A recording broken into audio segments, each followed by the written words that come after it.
Olá pessoal, hoje eu vou falar aqui sobre minha rig de mineração. Tem muita gente que me pergunta sobre a rig de mineração e é um assunto que demanda muito tempo. Tem hora que eu tô em lugares que não dá para mim ficar conversando isso. Então eu bolei a ideia de fazer um vídeo sobre a minha rig. Também conversar um pouco sobre as minhas estratégias no mercado cripto e de mineração. E também explicar para o pessoal o que eu fiz, o que eu indico fazer, o que eu não indico. Lembrando que eu não sou um profissional, né, um expert disso. Essa é a minha primeira rig de mineração, mas eu já minero faz quase um ano que eu venho investindo em placas e mudando, aprimorando, e o projeto continua de avanço, continua para melhorar essa rig. Futuramente ter com outras placas. Aqui do lado, vou mostrar aqui, ó. Isso aqui vai ser a próxima base dela. Vai deixar de ser madeira, vai ser essa armação de ferro, que futuramente vai ser pintada de preto e colocado numa rodinha. Vai ser bem legal. Eu vou fazer outro vídeo depois sobre ela, na hora que estiver montada. Por enquanto, a minha rig continua nesse sistema de madeira e o que muda é a estética. No funcionamento é o mesmo. Bom, pessoal, o mercado de cripto está em alta devido às altas das moedas, apesar que no último mês tivemos uma queda aí no mercado, mas ainda assim é um mercado que está crescendo bastante no Brasil e em si no mundo, se for ver também. Então vamos lá, vou falar sobre algumas das principais peças de mineração. Eu comecei minerando em uma CPU simples mesmo.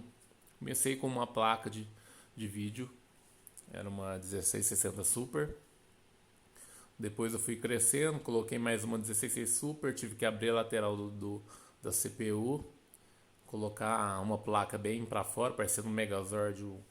A CPU estava aparecendo, desktop, né? E depois eu coloquei mais uma placa. Eu falei, não, aqui não dá. Tenho que comprar uma placa de mineração, montar uma rig bem bonitinho. Porque que acontece também um fator que prejudica a mineração quando você utiliza uma placa mãe. A minha já era bem antiga, a minha placa mãe, tem esse fator. E dependendo que não é apropriada para mineração.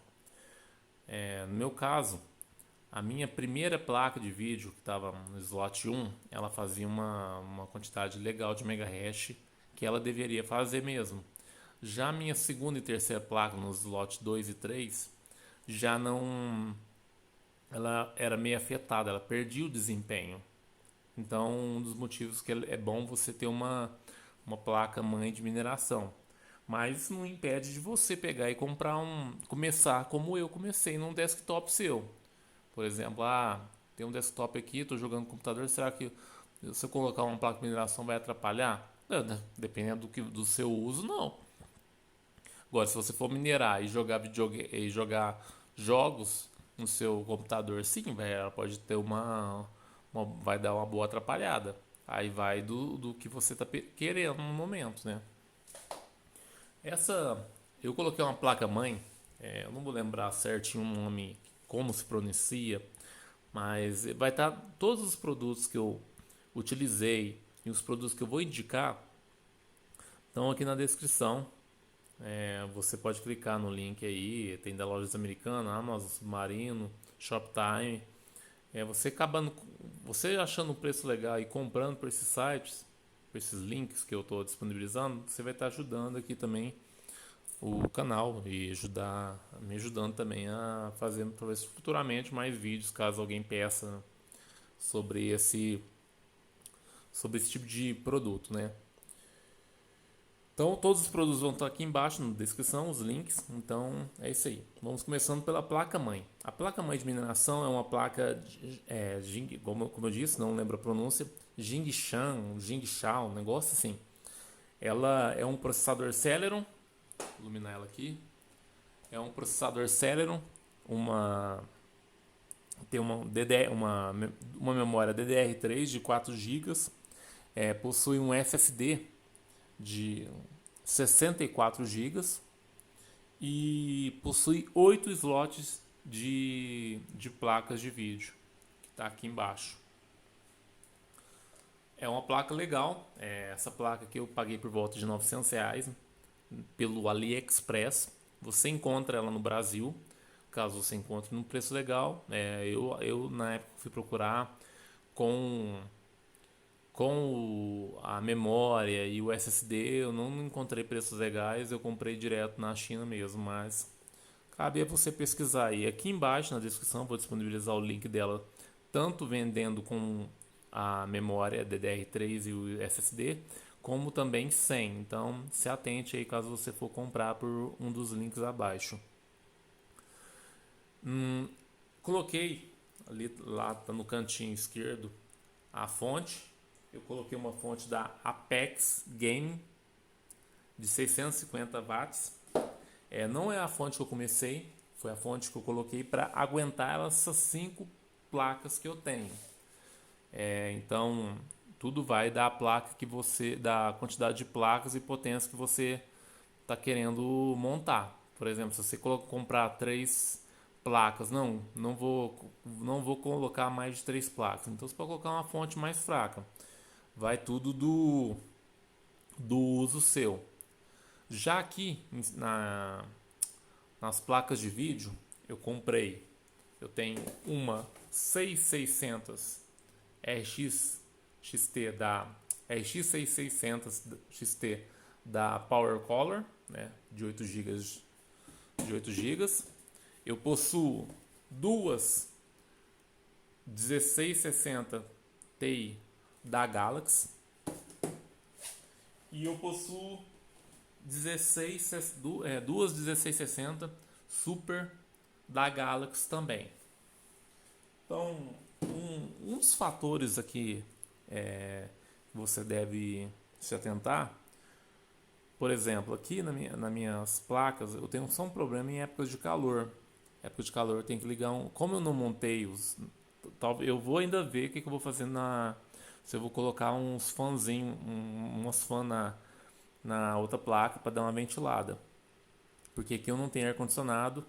Mas, por exemplo, quando dá muito calor e uma das placas estão com calor, estão um nível de calor alto, eu venho, coloco um ventilador aqui, posiciono aqui, jogo para cá e até ela baixa a temperatura e depois eu deixo numa velocidade menor o ventilador. Depende do dia que eu tenho que fazer isso.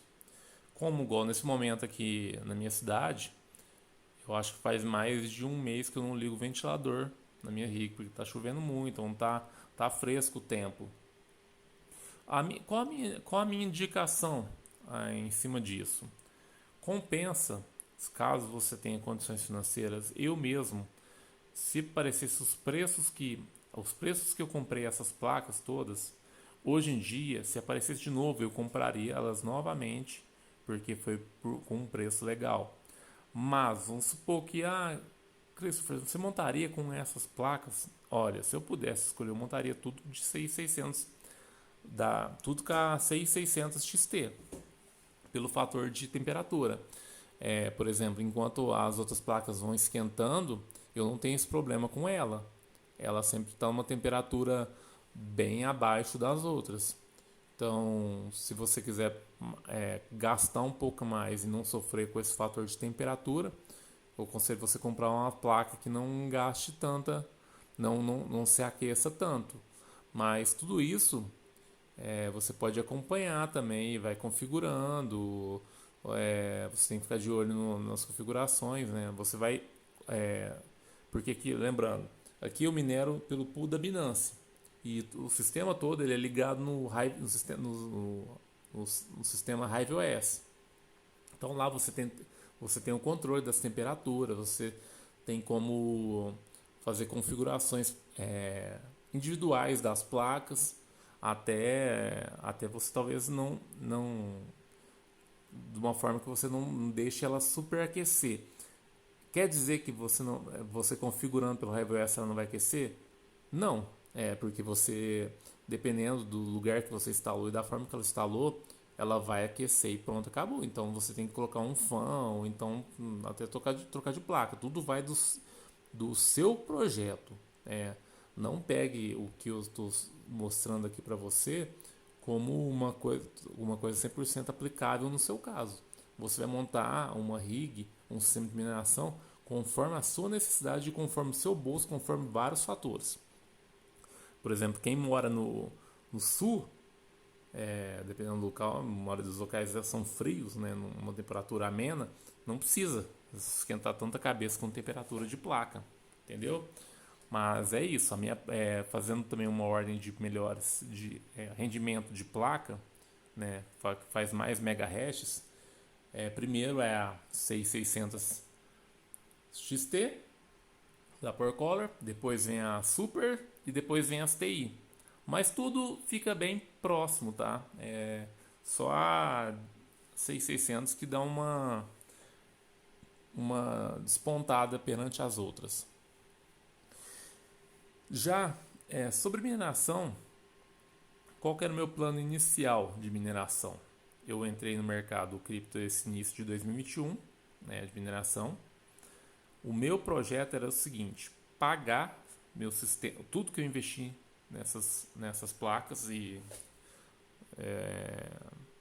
todos, até os serviços que eu paguei e a energia que eu gastei também, tudo se pagar. Após o sistema, os meus rendimentos que eu fui ou sacando ou fui reinvestindo, pagar meu sistema de mineração que eu construí. Se um dia depois, a mineração não está rendendo tanto como antes, beleza, está pagando minha internet e a conta de energia? Se sim, eu vou continuar até onde der. Quando tiver pagando essas duas coisas para mim, que ao meu ver que são as mais importantes. Agora, parou de pagar isso, eu vendo o sistema todo e faço o lucro, mais o lucro ainda, né? Porque, por exemplo, vamos supor que eu estou minerando há 2 anos, meu sistema já está foi pago em 14 meses, ou seja, eu tive mais 8 meses de lucro, né? Supondo que seja 24 meses, né? Por exemplo, parou de pagar, você já está com as placas pagas. Você vai lá, não está rendendo tanto, você vai lá e vende suas placas de mineração, você vai lá e vende tudo, seu sistema. Vende a fonte, vende a placa de mineração, vende as placas de vídeo e faz mais um lucro ainda, entendeu? Então por isso que eu não vejo como uma coisa de se perder dinheiro. Você perde dinheiro se você entrar na hora errada, se você fizer jogada errada com as suas criptomoedas que você minera, se você pagar muito caro, se você precisar de fazer muita manutenção direto e pagar alguém para fazer manutenção, ter gastos com peças estragadas, aí sim é uma coisa que não vai compensar muito, mas caso você deixe tudo reguladinho, é só alegria. Outra coisa que eu indico também eu para recuperar meu dinheiro investido rapidamente, o dinheiro meu que foi da rentabilidade da mineração, eu comprei criptomoedas, algumas que eu acho interessante, que eu confio no projeto, e assim eu fui obtendo lucros. E por isso que, tipo, vamos supor, estou citando aqui, não vou falar a real nessa parte. Supondo que o seu projeto o sistema de mineração iria pagar em 18 meses, talvez você fazendo jogadas com criptomoedas, reinvestindo elas, trocando por moedas que, vamos supor, eu minero Ethereum, né? Vamos supor que eu vou lá e troco o Ethereum por outra moeda que está crescendo e ela valoriza após uns meses. Talvez você pague o seu sistema de mineração em 6 meses, 8 meses, entendeu? Então vai tudo da jogada, mas tudo tem que ser bem atento porque o mercado cripto ele é volátil, ele uma hora está em cima, uma hora está embaixo e você pode vir a estar perdendo dinheiro. Então, da mesma forma que você pode ganhar, você pode perder caso você esteja ali fazendo jogadas criptomoeda, fazendo o trading, né? Eu, no caso, faço um trading regularmente. Por exemplo, eu entrei no mercado cripto no início do ano. Era por volta de junho, julho, o mercado cripto estava em baixa, completamente em baixa. Tudo que eu minerava, eu comprava criptoativos que estavam sendo falados como promissores. E chegou outubro, novembro, as moedas estavam totalmente em alta e eu fiz o lucro. E nesse meio tempo também eu fui vendendo, tipo, subia, eu vendia na alta, comprava na baixa novamente e fui fazendo essas jogadas. Mas aí se você for fazer isso, duas coisas na sua cabeça. Por quê? Você vai estar trabalhando com mineração, você vai ter que ficar atento com mineração e do outro lado você vai ter que estudar muito o mercado cripto. Então, caso isso demanda tempo. Então, tem pessoas que que elas fazem? O que elas ganham por dia, a pessoa, vamos supor, minerou, deu 58 reais no dia na mineração, vamos supor. O cara vai lá na Puna Binance, joga para a carteira dele. Geralmente, se não me engano, vamos supor, Ethereum, você pode transferir ele por volta de 200 reais, você consegue transferir ele converter ele para real. Aí a pessoa vai lá e já converte para reais e não deixa nada em cripto. Legal, é uma atitude conservadora. Então não está errado não. Já tem algumas pessoas não, ela vai lá deixa em Ethereum ou ela vai lá e converte para Bitcoin, ela converte para outra moeda.